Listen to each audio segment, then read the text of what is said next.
Now it's time to prepare and attach the buckle, which will serve as the fastening mechanism for your choker. Start by selecting a buckle that complements your overall design, whether it's sleek and minimal, vintage and ornate, or bold and industrial. Take a piece of leather and measure it against the width of your buckle. The strip should be just narrow enough to slide through the buckle's frame comfortably, but not so loose that it shifts around.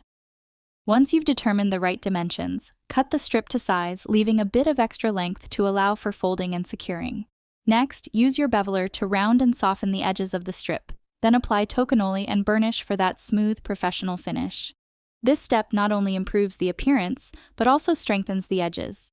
Now, locate the center of one end of the strip and punch a hole using your rotary punch. This hole is where the pin of the buckle will rest. Slide the buckle into place by threading the leather through the frame and guiding the pin through the hole you just punched. Ensure the fit is snug. The buckle should feel secure and functional without too much wiggle. Double-check the alignment and make sure the leather folds neatly around the buckle's bar. You can use a drop of glue here to hold the fold in place if you like, or proceed directly to setting it with rivets in the next step.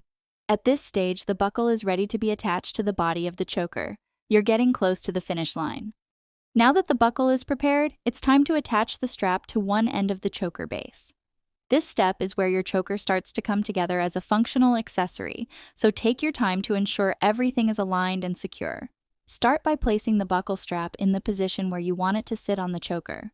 Once you're happy with the placement, use your rotary punch or hole punch tool to create two matching holes, one through the strap and one through the choker itself. Make sure the holes line up cleanly to allow for a smooth rivet installation later. Next, take a moment to round off the outer corners of the strap. You can use a utility knife, a corner cutter, or simply freehand it for a custom finish.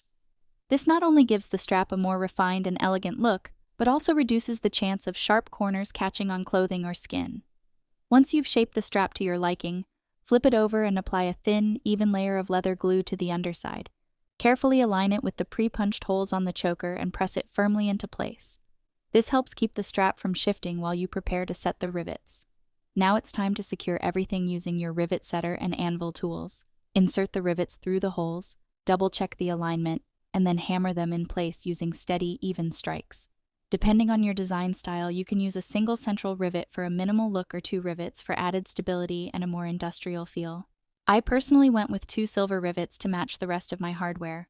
Once the rivets are set, give the strap a gentle tug to ensure everything is firmly attached. With this step complete, your choker now has its fastening mechanism firmly in place, and it's really starting to take shape.